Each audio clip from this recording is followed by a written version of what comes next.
దేవుణ్ణి నిజంగా ప్రేమిస్తున్నాడు. ఇది నిజం.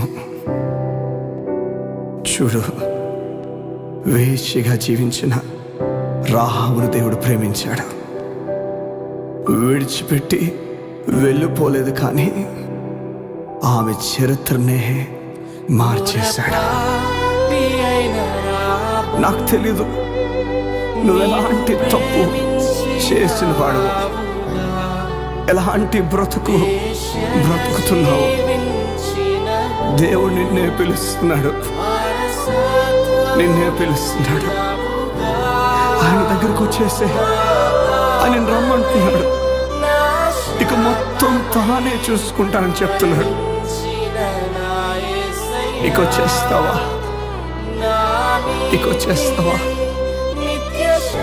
నీ చరిత్రనే మార్చేస్తాడు.